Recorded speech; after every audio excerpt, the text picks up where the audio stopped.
ఆ నియోజకవర్గంలో ఆ నాయకురాలికి తిరుగులేదు. హ్యాట్రిక్ ఎమ్మెల్యేగా నియోజకవర్గంలో మంచి లీడర్గా పేరు పొందారు.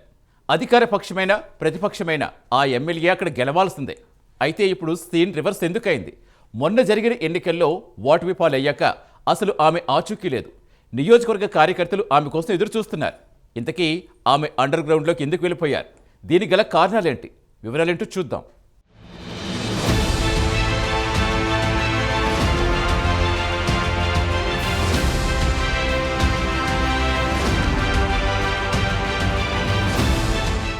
ఉమ్మడి శ్రీకాకుళం జిల్లాలోని నియోజకవర్గాల్లో పాలకొండ ఒకటి. గిరిజనులు ఎక్కువగా నివసించే ప్రాంతం ఇది. ఇక్కడ ఆదివాసీ గిరిజనులదే ఆధిపత్యం. గిరిజన ఓటు బ్యాంకు ఎవరికైతే వెళ్తే అక్కడ నాయకులు మొదటి నుంచి ఈ ప్రాంతంలో కాంగ్రెస్ పార్టీకి ప్రజలు పట్టం కట్టేవారు.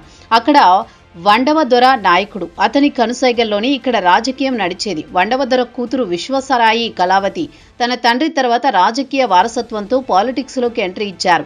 పాలకొండ నియోజకవర్గం నుంచి 3 సార్లు శాసనసభ్యురాలిగా గెలుపొందారు. ఒకానొక సమయంలో ఇక్కడ తెలుగుదేశం పార్టీ ఉనికిని కోల్పోయి క్యాడర్ లేకుండా అయిపోయింది.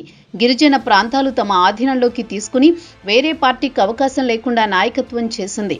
పాలకొండలో పాలవలస కుటుంబం రాజకీయాల్లో ఆరితేరిన కుటుంబం. కళావతి ఆ కుటుంబంపై ఎక్కువగా ఆధారపడి రాజకీయం చేసేవారు.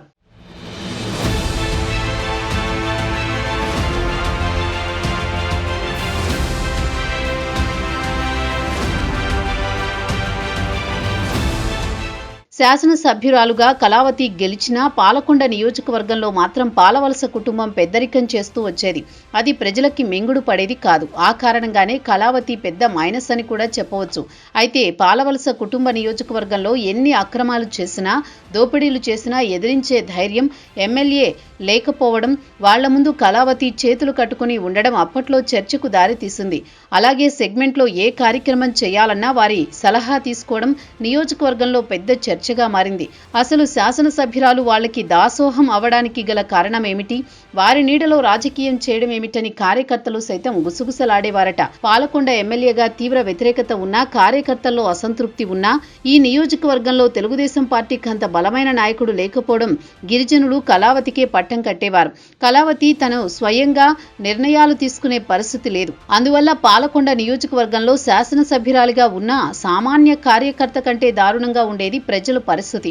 ఈ విషయంలో ఏం చేసినా ఎవరికీ ప్రశ్నించే హక్కు ఉండేది కాదు. దీంతో ఏం చేయాలో తెలియక నియోజకవర్గ వాసులు ఆందోళనలోనే ఉండిపోయేవారట. తమకు భరోసా ఇచ్చే నాయకుడు రాకపోతాడా అని ఎదురు చూసేవారట పాలకొండ ప్రజలు.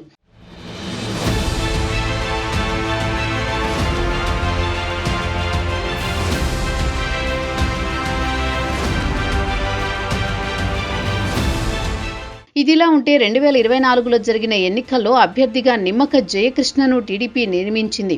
అలాగే ఇంటెలిజెన్స్ నివేదిక ప్రకారం ఇక్కడ టీడీపీ తరఫున పోటీ చేసిన గెలుపొందే అవకాశాలు తక్కువగా కనిపించాయి. దీంతో ఈ స్థానాన్ని జనసేన పార్టీకి కేటాయించారు.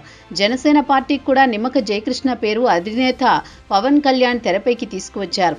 ఈ పరిస్థితుల్లో తెలుగుదేశం పార్టీ ఏమీ చేయలేక జనసేన పార్టీకి ఆ స్థానాన్ని ఇచ్చారు. 2 పార్టీలకు ఒకే అభ్యర్థి కావడంతో పాలకొండలో టీడీపీ పూర్తిగా కనుమరుగయ్యే అవకాశాలున్నాయి. టీడీపీ పార్టీ క్యాడర్ అంతా జనసేన క్యాడర్గా మారిపోయారు.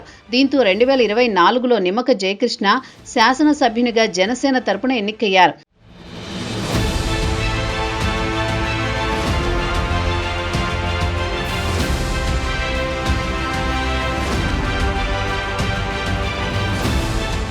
ఈ పరిస్థితుల్లో కంచుకోటగా ఉన్న వైసీపీ ఎదిరించి ఆయన విజయం సాధించారు. దీంతో ఇక్కడ జనసేన పార్టీకి పూర్తి బలం ఉన్నట్టుగా మారింది.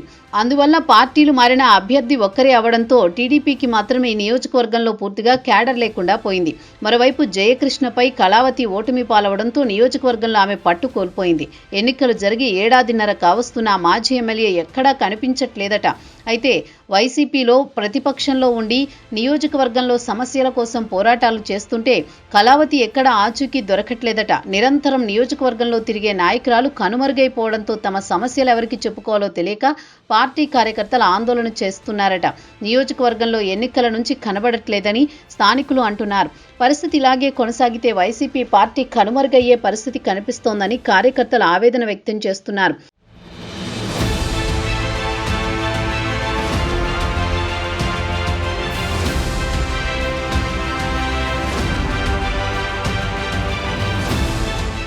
ఏది ఏమైనా నియోజకవర్గంలో మళ్లీ పూర్వవైభవం రావాలంటే కళావతి క్యాడర్ని ఏకం చేయాలి. కానీ నేడు ఆ పరిస్థితి లేదు. ఈ విషయం తెలిసినా కూడా అధిష్టానం ఎందుకు మౌనం వహిస్తోంది? ఇందుకు గల కారణాలు ఏంటి? కొత్త నాయకుల్ని పరిచయం చేస్తారా లేక కళావతినే కంటిన్యూ చేస్తారా? వేచి చూడక తప్పదు. ఇక్కడ రాజకీయం ముందు ఎలా ఉంటుందో చూడాలి.